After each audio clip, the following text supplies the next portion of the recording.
Alright, hello everybody, welcome back. This is the Benjinator, and you are watching Let's Play Chrono Trigger. This is part 19.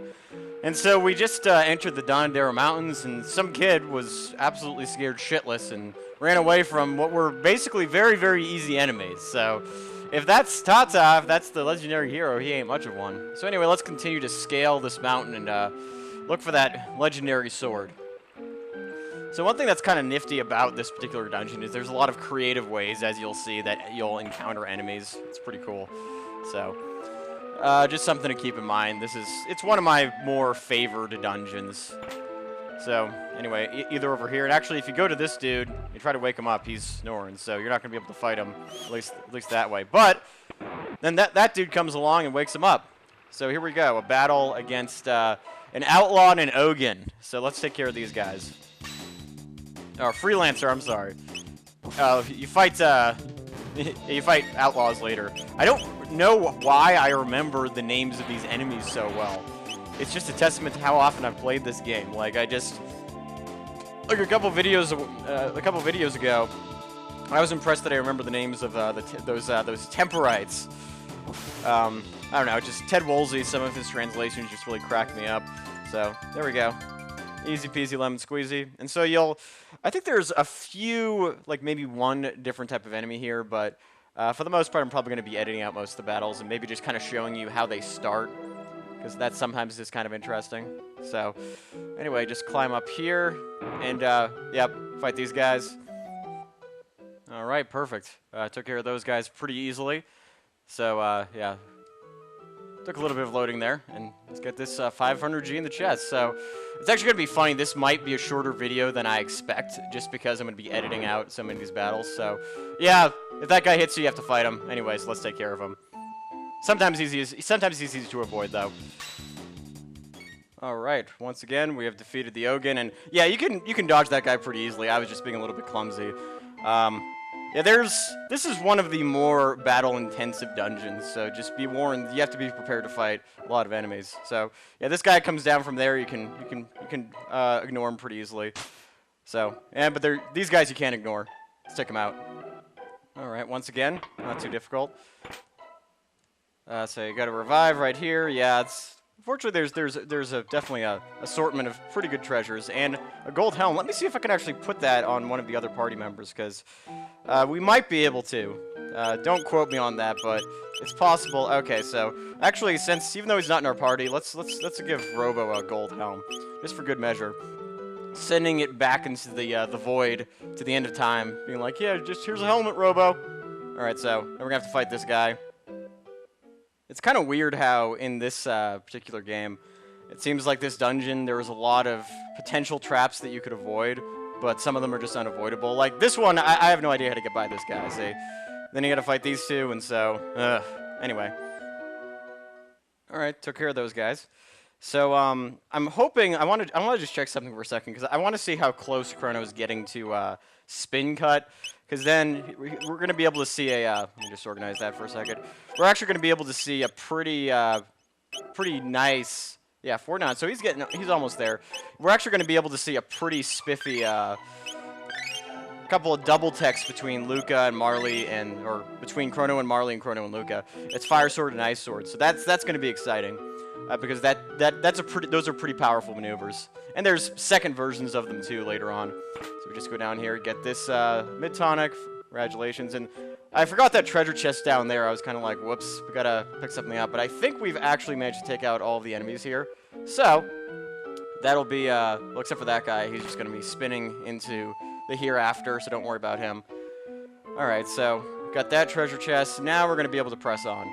So this next area is kind of weird. So let me just show you. I'm not going to move for a second. Okay, not this one. Never mind. So this one's actually pretty easy. These guys throw rocks at you. Just don't stand in their way, and you don't have to worry about it. Pretty easy stuff. Yeah, they hit you for damage if you get there. So, okay, not this area either. So I'm thinking about something that's a little bit further down the line. So here we go. Get a treasure chest over here. I think sometimes there's enemies that come out of here, but not always. So just something to keep in mind.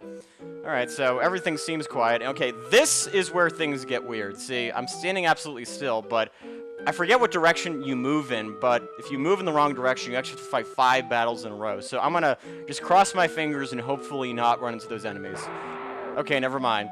All right, so I'm going to be fighting a series of battles, and then when it's over, I'll be back with you guys.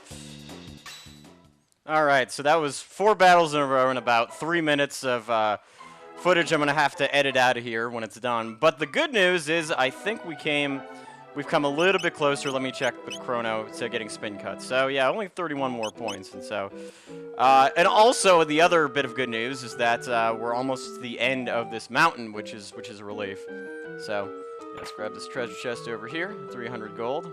And so, yeah, we're gonna have to fight these dudes because that stupid bird with its bell. So let's take these dudes out.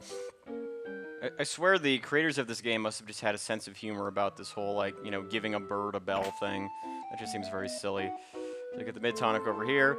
And, okay, this dude, if you talk to him, he just tells you to get lost. So it's one of those things where you think, oh, if you touch him, there's going to be a battle. But I think there's a possibility that something else is going to happen. Okay, I guess not. Sometimes a bird comes out and you have to fight them, but it doesn't always work, so.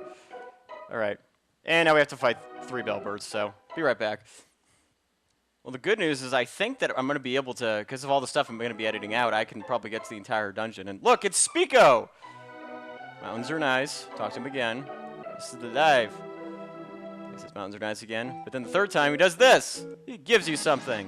You get a magic tab, so hooray. I'm going to use that in just a little bit. So that's just a nifty little thing. If you talk to him multiple times, you can get something. So never a bad thing. All right, so now we actually have a save point. I'm just going to use that, and I'll be right back in a second. All right, awesome. So I think I'm going to press to the end of the dungeon. So I used that magic tab on Luca, by the way, so just to boost your MP a little bit. So now we're going to continue. Getting pretty close, guys. Getting not too bad. So anyway, those are the guys. That's the same guy that was throwing rocks at you, just so you're aware. And, of course, this is a point of no return. Now, I'm going to try my best to get up here without waking up these dudes. But, yeah, there's a slash, and then you have to fight these guys. So we'll do this battle, and then we'll climb up the rest of the rope. Okay, perfect. So if this video tends up being a little longer than usual, I'm not really going to worry about it too much. Just because there's about a good solid 5 minutes of battles you don't have to worry about. So, yeah, that guy comes down, and if you decide to fight him, a bunch of new enemies appear. So just something to be careful about. And so now we have reached the cave. All right, let's go check out what's in here. Hopefully the Masamune. And who's this kid? You're the wind. Okay, that's kind of cool. All right, so he tells us to stop. You're a little kid. What can you possibly do? Well, of course we're here for the Masamune. Duh. Uh-oh. He's gonna get a friend.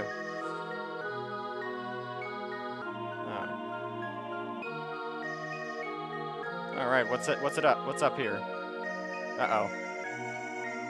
Yeah, I guess we're not the only ones that have looked for this whole thing, so that kind of makes sense. So you use the sword that's important, not who owns it. All right, well, I guess that's true. I can't understand something. All right. So, I guess we have to test these guys. Interesting. Uh-oh. This doesn't look very good. If the music comes in weird when this video is done, I apologize about that. So, a little bit of interference. So there's Masa and Mune, and so this battle actually isn't too hard. All you gotta do is attack one of them. You don't even have to worry about necessarily defeating both of them. They do that kind of, I guess you would call it their version of the X strike, which is, it's kind of annoying, but it's not too bad. So, and then that happens every once in a while. But these guys are actually pretty easy. These guys aren't too hard. Pretty standard attacks will do it, and they do counterattack every time. But, you know, as long as you have a functional R whirl, it should be all right. I was actually thinking about leveling up to do, to wait for, what is it, the spin cut maneuver, but I think it should be okay. I don't think we have to worry too much about these guys. So, yeah, if you just keep all your attack on Masa, you should be all right.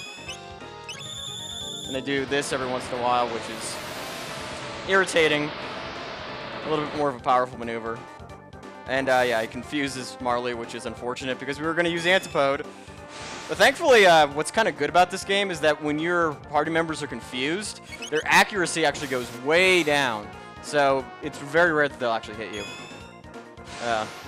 Yeah, the counterattack is not fun. Yeah, see, like Marley will just miss all day. So, yeah, these guys are just time-consuming more than anything else. But yeah, so let me just, I think we'll use a heal on Marley just so we can get an R whirl in, because we're gonna need to be. There's gonna be another battle after this. I hate to spoil it, but we're gonna need to be in pretty good condition to have that one pulled off. So you might as well heal up now. So now Luca will shoot some fire at the enemy. Yep, set Masa on fire. Pretty big damage. And of course they're gonna counterattack because they're Masamune. And they look like they're wearing like choir boy outfits. They're like goblins with choir boy outfits. It's really, it's kind of almost perverted. But then again, you know, the only person I can blame, or the only people I can blame are the programmers. So what can I say? This is not Ted Woolsey's fault. Part Masamune are powerless, and yes, we won. All right, she learned Cure. Yay! So Cure is always a useful thing, especially for the next battle. All right, so Masamune, there they are. Yeah, we are pretty tough. I mean, don't you know about us? Only this guy Cyrus keeps showing up. It's so weird. Okay. This time is for real. I don't like the sound of that. Okay, so with Moss's bravery and Mune's knowledge, uh-oh, they're gonna do a Wonder Twins activate thing. Yeah. So now we got this really buff, scary guy with really tiny feet. But there's a treat, and now what you're hearing in the background is probably my favorite track in the game, which is really awesome music. So now we're fighting the combined Masa and Mune, and this guy is quite a bit more difficult. So there are certain things that you have to watch out for. He has a couple of single attacks that do a lot of damage, but just like we kind of saw with Hekron, there is a mode that he goes into that you don't want to attack him with. And I'll be showing you guys that in a little bit once he goes into it.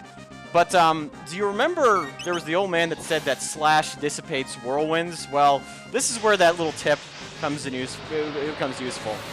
Okay, what he's doing right now is unavoidable. That's something that you just have to kind of deal with and heal. But there's another attack that he uses later on, which is way more powerful, that you can dispel using slash, and so we'll be using that. Anyway, so just try to use your standard attacks. I'm probably going to use, yeah, storing tornado energy. What you want to do is you want to be quick. You want to use slash on him, like this. And then it will dissipate, and it'll say tornado energy has been neutralized. That's exactly what you want. Yeah, you don't want to be messing around with any of that. His attack it hits everybody. And it does a lot of damage. So anyway, Antipode is your friend. Just keep that up, and yeah, make sure you're healed. You don't want this guy to catch you off guard, Masamune. But then again, you know, the longer you fight this battle, the longer you get to listen to the kick-ass music. So definitely my favorite track in the game. It's so like regal sounding. It's kind of like, you know, you're the Roman Empire going after war, or off to war. Oh, my language today is not that great. I think it's just because this video's gone on longer than I expected. So yeah, see, they just did 79 damage to Luca. So that's when Cure comes in. So let me just show off Cure because that can be useful. Yeah, so his attacks are pretty nasty. Like, this guy isn't that difficult, but as you can see, like, if you get lazy about your healing, then it's gonna come back and bite you. So yeah, just keep attacking with Chrono. Oh crap! No, now you're gonna see his awful attack. See, he's gonna do that, and hopefully, maybe I might be able to pull it off actually. There's a possibility that I could get slash in before he does that. So another Antipode, load up, and so you can move quickly. Hopefully Crono will be able to do something. So yeah, there we go, slash, yes! Alright, perfect. So yeah, that's an attack that you do not want to see, because then we might be in some serious trouble if he actually gets that off. So another Antipode, and oh, Marley is hurting really badly, but I guess that's one of the problems when you use active instead of wait for the ATB gauge, is that these things happen and they can just kind of take you on and get you by surprise. So yeah, when you get the chance. And so this is like the first tough boss battle we've really had. Like this one, I remember the first time I played this game, I did not make it. The first time I fought Masamune. He just completely kicked my ass. I didn't know about the slash thing, and that was, this guy just murdered me. Which is, it's saying something, because overall, this game is not really that difficult. Like, on a difficulty scale, it's actually quite easy, but there are a couple battles like this that I would argue are... Oh, yeah, he's dead. A couple battles that are a little bit more difficult, but if you stay frosty, you're definitely in good shape. I gotta stop using that phrase, stay frosty. I think I heard it in StarCraft once, and I've just been using it ever since. So, yay, tech points, money. Yay, Chrono and Spin Cut, Dual Tech Fire Sword, and Dual Tech Ice Sword. Hooray! Hooray, hooray. Alright, so we won. And now, Masamune have split up once again. Yep, we beat you. We kicked your little butt. Yeah. Fix us? What do you mean, fix you? Are you guys dogs? Do you need to be neutered and adopted or something? What's wrong with you? Alright. Okay, I guess we'll see what they mean. Let's go up here. There's the sword. There's the Masamune. Okay, it just disappeared and turned into a save point. Turned into a little speck of dust. Well, do you remember when Marley turned into a bunch of save points earlier? So that's the same thing. And so, okay, that looks like the blade, but where's the hilt? It's the Masamune, alright. It's broken. We got the broken Masamune. Well, isn't that fantastic? Oh, that's just... Okay, but now there's a whooshing sound. Ride the wind to the base of the mountain. Okay, well that's useful. Apparently Masamune, they like us now because we beat them in their giant, like, Bubba tiny feet form. Alright, well that's kind of cool, I guess. Good for them. Alright, now we've been sprung out of the mountain. So we get the broken Masamune. And we found out that, I guess Tata was the hero, and he ran away and turned out not to be one, but we got the blades. That's pretty cool. So what's going to happen next? Well, we'll find out next time. This has been the Benjinator, and this is Let's Play Chrono Trigger. Thank you guys for watching, and I'll see you later.